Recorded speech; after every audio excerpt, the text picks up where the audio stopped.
You've been told that loving animals makes you soft, gentle, a little naive maybe, the kind of person who cries during commercials and gets called too sensitive at dinner parties. That's the story. It's incomplete, and it's incomplete in a very specific way. Here's a more useful way to think about it. Many of the people who love animals at the deepest level are people whose relationship history has taught them, painfully, what conditional acceptance feels like. And once you've felt what it's like to be around a creature that doesn't audit you, doesn't withdraw affection based on your performance, something in you notices the contrast. That's not a scientific law. It's a pattern therapists and researchers who study attachment have described for decades. And once you see the pattern, you may start noticing it in your own life, in relationships that have nothing to do with animals at all. Let's slow down on that, because it's doing more work than it sounds like. A lot of human relationships do run on something like an unspoken ledger. You perform a version of yourself calibrated to what the room will accept, and most people learn, without ever being told outright, what gets rewarded and what gets punished in a given relationship or group. This isn't a conspiracy. Nobody is running it on purpose most of the time. It's just how social approval works. Humans are extremely sensitive to subtle cues of acceptance and rejection, because for most of our evolutionary history, group belonging was tied to survival. That part is well supported by research on social exclusion. Being excluded activates some of the same brain regions associated with physical pain. That's real. What I want to be careful about is not overstating exactly what your nervous system knows in any given moment. The research shows exclusion hurts, not that your body has some infallible built-in lie detector for people. Now, put an animal in that same picture. A dog's affection isn't contingent on your job title. A cat doesn't recalibrate around you because you cried in front of it.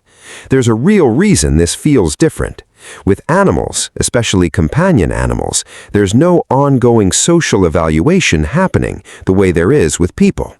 Some researchers describe this using the idea of unconditional positive regard, a term from Carl Rogers, originally used to describe a therapeutic stance, not a scientific description of animal cognition. But it's a useful metaphor for what people report feeling. I want to be honest that this is an analogy, not a proven mechanism inside a dog's brain.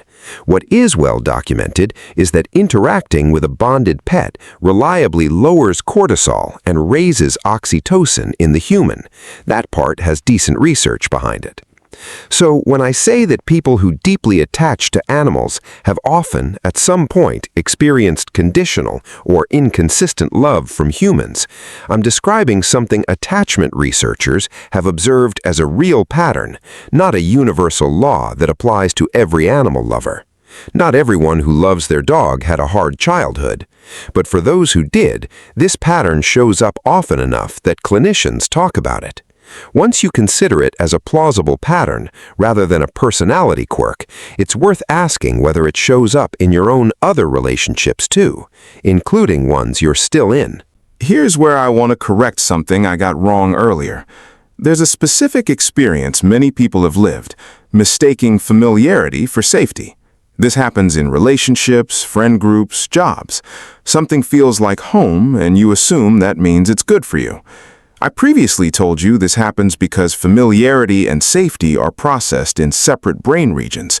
That specific claim was invented for effect, and I don't have real evidence for it, so throw it out. What is actually well supported is simpler and just as important. This is described in attachment research as a familiarity bias, or in more clinical trauma literature as a repetition compulsion, the tendency to unconsciously recreate relationship dynamics that match your early emotional blueprint, even painful ones, because they feel recognizable. If you grew up where affection was inconsistent or had to be earned, your baseline for normal gets calibrated to that inconsistency, not because it felt good, because it felt familiar.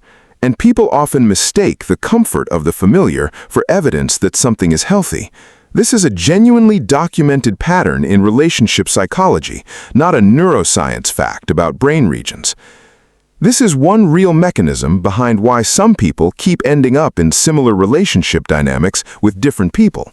It's not universal and it's not destiny, but it's common enough and well documented enough in clinical literature that if it resonates with you, it's worth taking seriously. Now, something I do want you to hold on to, because I'll come back to it honestly, this time without dressing it up as more universal than it is. Some people, when they start to exit an unhealthy relational pattern, go through a phase where they look withdrawn or colder to the people around them before things improve. I'll explain why that happens later, because the explanation only makes sense once you understand what's happening underneath it, and I want to give you the accurate version, not the oversold one. Let's talk about groups. Social groups often do resist a member's change, and this is a real, studied phenomenon in family systems and group psychology, sometimes called homeostasis. When someone in a group starts behaving differently, setting a new boundary, succeeding in a way that shifts the group's dynamic, other members sometimes respond with subtle friction, a joke about how you've changed, a new coldness. This is a documented pattern, but it isn't universal or inevitable, and it isn't always driven by unconscious resistance. Sometimes it really is just an honest reaction to a real change in the relationship, and not every case is the system correcting you. What's also real, humans have a well-documented sensitivity to social pain, sometimes discussed under the umbrella of social pain, and it's reasonable to say that fear of group rejection can push people to shrink themselves back down rather than tolerate friction.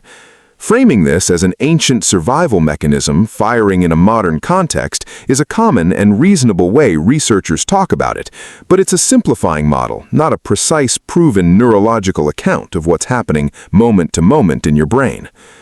Here's where I want you to pause and actually participate instead of just watching. If something in this is landing, a relationship, a friend group, a version of yourself you've been shrinking to keep the peace, put it in the comments. Name the specific pattern as concretely as you can. Vague awareness rarely changes behavior. Specific, written-down awareness is what actually tends to shift it. And if this is useful, subscribe, because there's more here, and I want to give you the accurate rest of it, not the dramatized version. Now, back to that withdrawal phase I mentioned. Here's the honest version. Some people, when they stop performing an old relational role, agreeing when they don't agree, downplaying success, tolerating disrespect, will look different to the people around them, at least for a while. That's often not regression, it's the absence of an old performance. People around them may read the change as coldness because the previous, more accommodating version was more convenient for them. This is a reasonable clinical observation, but I want to be clear it isn't a universal stage everyone goes through in a fixed order. People vary a lot here. This is plausibly part of why people who deeply attach to animals sometimes are also people already part way through reevaluating their human relationships. Having a relationship with genuinely no social evaluation attached gives you a felt reference point for what unconditional presence is like. That doesn't mean animals are teaching people anything mystical. It just means contrast is a powerful, ordinary psychological tool. Once you have a felt sense of one kind of relationship, it's easier to notice when another relationship falls short of it. Now for something practical, because insight without a tool isn't much use. If you want to examine a pattern where you feel like you're earning acceptance rather than simply having it, a genuinely useful, well-supported technique from cognitive behavioral approaches is to externalize the belief. Write down specifically what you believe you have to do to stay accepted in a given relationship or group. Not the feeling, the actual rule. I believe if I disagree with her, she'll get distant. I believe if I mention my success, they'll pull away. Getting a belief out of your head and onto paper is a standard evidence-based first step in cognitive restructuring because it turns an automatic assumption into something you can actually question and test. The second step, test the belief in small, low-risk ways. Say the honest thing instead of the expected thing. Decline one invitation you'd normally attend out of obligation. See what actually happens rather than what you predicted would happen. This mirrors exposure-based approaches used in therapy for anxiety. Repeated, survivable contact with a feared outcome tends to update your expectations over time. I'll be honest that doing this on your own, outside a therapeutic relationship, is reasonable for everyday social anxieties, but if the pattern is tied to significant trauma, this is genuinely better done with a therapist, not solo. Third, try to separate someone else's disappointment from a verdict on your character. Someone being disappointed in you is information about their expectations. It isn't automatically proof you did something wrong.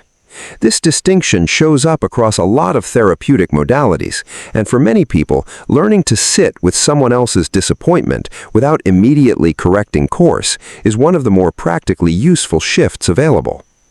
So here's an honest close. You came in thinking this was about people who love animals. The animal relationship isn't proof of anything mystical about a person's psychology, and it's not a diagnostic test. But for a lot of people, it is a low-stakes relationship where the usual social evaluation is largely absent, and that contrast can be genuinely useful for noticing where your other relationships are more conditional than you'd like.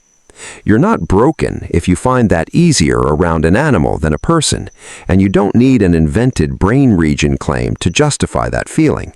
The honest psychology is interesting enough on its own. What you do with that noticing is still the only part that was ever up to you.